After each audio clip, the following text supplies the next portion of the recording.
نکلنا چاہیے، ہمیں ان مشکلات سے نکلنا چاہیے ہے، ہمیں اس مقدار ہے مشکل کشا، ہم تو آپ کے ماننے والوں میں سے ہیں، مشکلات میں سے اب کون نکالے گا؟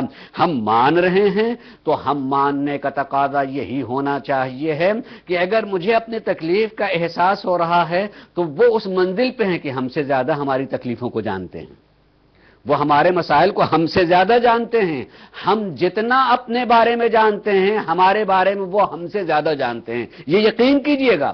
اگر ہم پردہ غیب میں رہنے والے اپنے آقا اور امام کو مانتے ہیں، ہم فریاد کرنے لگیں، اس کا مطلب ہم ان کو پہچانتے نہیں ہیں۔ فریاد کریں محبت میں، فریاد کریں محبت میں، نہ کہ شکوے کے لیے نہیں، شکایت کے لیے نہیں، وہ جانتے ہیں، وہ ہمارے مشکلات کو جانتے ہیں۔ جب محبت بڑھتی ہے، اضافہ ہوتا ہے، تو محبت کرنے جس سے محبت ہوتی وہ بھی ایسا نہیں ہوتا کہ جو ہم سے محبت کرنے والا ہم اسے ایسے ہی چھوڑ دیں، وہ اپنی اس محبت کو اپنی بات کی تائید کے لیے ایک واقعہ پڑھوں گا، یقیناً فرش اعضاء پہ آنے والے وہ جانتے ہوں گے، مگر میں پڑھ رہا ہوں اس چیز کو صرف اپنی بات کی تائید کے لیے۔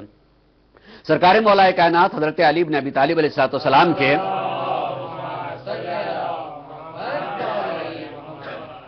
ظاہری خلافت کا دور ہے، ظاہری خلافت کا دور ہے، یعنی آپ حاکم وقت بھی ہیں، امام بھی ہیں مگر حاکم وقت بھی ہیں۔ ایک آپ کا چاہنے والا اگر کہتا ہے کہ آقا میں نے گناہ کیا، میرے اوپر حد جاری کیجئے، میں نے غلطی کی ہے، حد جاری کیجئے۔ میں آپ سے پوچھنا چاہتا ہوں کہ کسی نے کوئی اسے پکڑ کے نہیں لے کر کے آیا ہے حاکم کے پاس، کوئی اسے پکڑ کے نہیں لے کے آیا ہے کہ آپ یہ دیکھیں اس نے یہ گناہ کیا اور اتنے گواہ ہیں، یہ گواہی دے رہے ہیں کہ یہ گنہگار ہیں، اس پر حد جاری کیجئے۔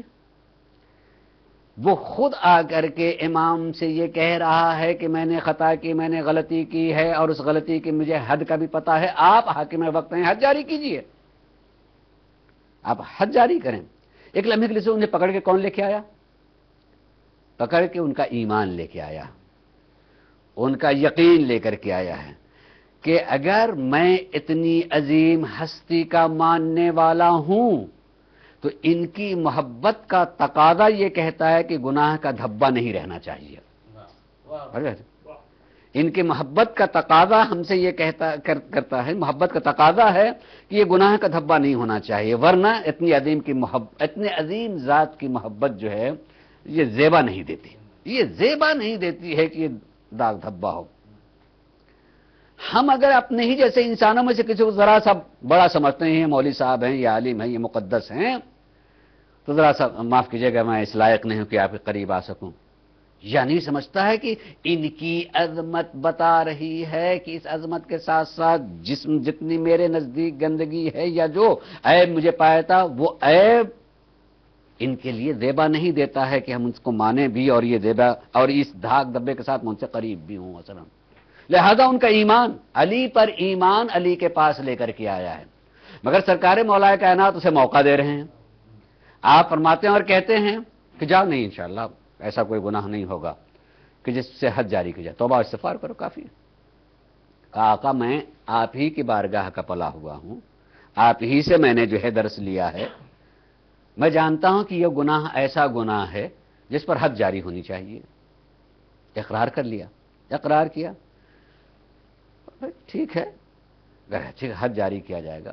ممکن ہے کہ اس حد تک نہ ہو، وہ گناہ اس حد تک نہ پہنچا ہوا ہو، تم نے گناہ جانا کہ گناہ پر حد جاری، مگر ہو سکتا اس حد تک نہ پہنچا۔ میں واضح کر دوں تاکہ آپ کے ذہن میں واضح، جیسے مثلا چوری گناہ ہے اور چوری ثابت ہو جائے تو خالی واضح طور سے کہنے کے لیے اتنا کہ اس کے انگلیاں کاٹنی، یعنی ہاتھ کاٹا جانا چاہیے، یہ حد جاری ہونی چاہیے۔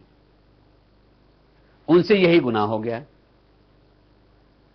آج عام طور سے کہا تھا بھائی صاحب دیکھیے اسلام جو ہے کتنا سخت مذہب ہے، ایک آدمی کو جو ہے ایسا کر دے کہ جس سے وہ کماتا کھاتا وہی کاٹ دے اس کا ہاتھ، ایک گناہ کی بنیاد پر۔ یہ تو عجیب سی بات ہے، چونکہ انہوں نے احکام کو جانا نہیں۔ علی اسی چیز کو بھی بتانا چاہتے ہیں، اس کو یہ چیز بتاتے ہیں کہ خالی لفظ گناہ کو سمجھ کر کے سن کر کے اور حد جاری کرنے کو یہ نہیں سمجھنا چاہیے، بلکہ ان انگلیوں کے کاٹنے کے لیے کم سے کم 20 شرطیں ہیں جو پوری ہوں گی، تب اس مال کی مثلا دو تین باتیں میں کہوں، 20 تو نہیں بیان کروں گا، ورنہ 20 بیان کرنے کے لیے وقت چاہیے.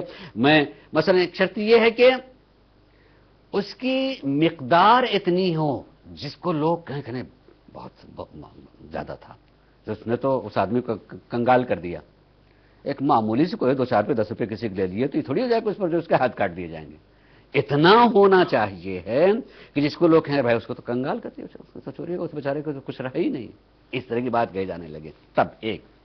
اور وہ بھی دوسری شرط، وہ بھی اس نے حفاظت سے رکھا ہوا ہو، جتنے وہ اس کی حفاظت کی ہو. ایک دم کھلا ہوا اپنے آنگن میں رکھ دیا ہو مثال کے طور پر، کھلی ہوئی چیز کی حفاظت نہیں کی ہے، اس نے اس کی حفاظت نہیں کی، تو چاہے وہ کتنی ہی ہو، چاہے وہ کتنا ہی ہو، حق بنتا تھا تمہارا کہ تم اس کی حفاظت کرتے ہو. اس حفاظت کے راستوں کو توڑ کر کے اس نے اٹھا دیا ہوتا تو یہ جا رہے، یعنی پہلے اس کو بھی دیکھنا ہے کہ اس نے اس کی حفاظت کی ہے کہ نہیں کی. ایک دو تیسرے یہ کہ یہ خود ضرورت مند نہ رہا ہو، ورنہ تمہارے پاس مال تھا، تم نے اس کی ضرورت کو جانا کیوں نہیں.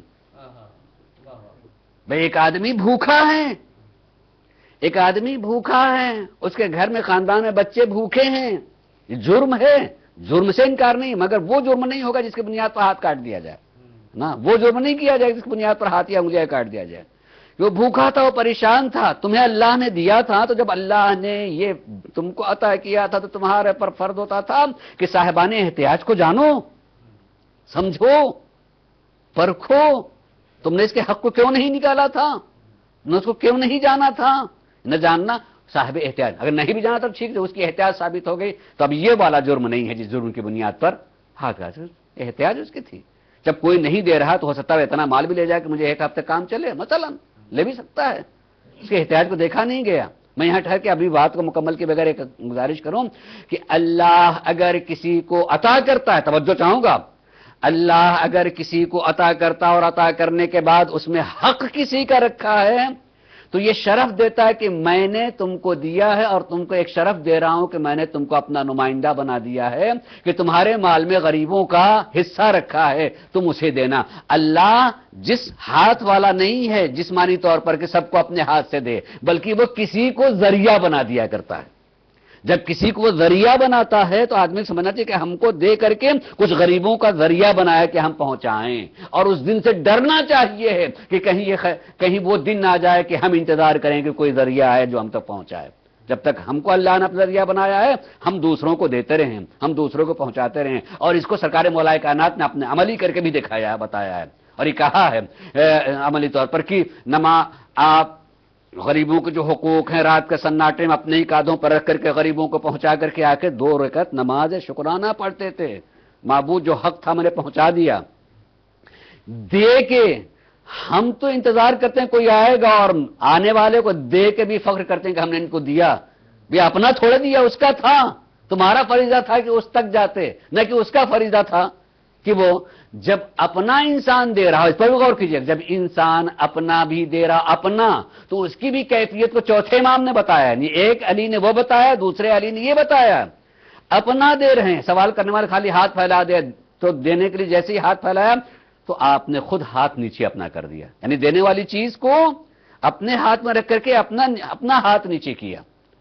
نہیں، یہ سوال کر رہا ہے اس کو احساس ذلت بھی نہ ہونے پائے کہ میرا ہاتھ نیچے ہو رہا ہے، میرا ہاتھ نیچے ہو رہا ہے. شرف نہیں، احساس ذلت بھی نہ ہو، اس کو شرف دو، اس کو عزت دو. کیوں؟ اس کی وجہ بیان کی. اس لیے کہ جو تم اسے دے رہے ہو یہ اپنا بوجھ لے کے نہیں جا رہا ہے، یہ تو ہمارا بوجھ اٹھا کے جا رہا ہے. قیامت میں یہ مجھے واپس ملنے والا ہے. یہ احسان ہوتا ہے کہ ہمارے بوجھ کو اٹھا کے لے کے جا رہا ہے جو قیامت میں سننا. یہ ہیں درس ان کے. تو میں جو اپنی بات کروں گا ابھی میں اس واقعے کو پورا کر رہا ہوں کہ اس طریقے سے سوچیں کہ سچوں کے ساتھ ہونے کا مطلب کیا ہوتا ہے. ساتھ ان کی فکروں کو اپنی زندگی میں اتارنا، اپنی زندگی میں اتار لینا، یہ ساتھ ہونا ہوتا ہے. کبھی اپنی زندگی میں سوچیں. ابھی میں نے اپنی بات مکمل نہیں کی، پھر ایک مرتبہ کہہ رہا ہوں کہ اس چیز کو بھی معصوم نے بتایا. غور کیجئے گا کہ اگر تمہیں کبھی حاجت ہو جائے، ایک بات کہہ رہا ہوں اور مجھے یاد ہے کہ میں پہلی مرتبہ آیا تھا تو میں نے مسجد میں پڑھی تھی، لیکن میں کہہ رہا ہوں، باتیں ہم بھول جاتے ہیں کہ جب کبھی جو ہے تمہیں ضرورت پڑ جائے تو جس کو ایک دم سے ضرورت پڑتی ہے وہ کسی کے سامنے 10 سوال بیان بلند کرتے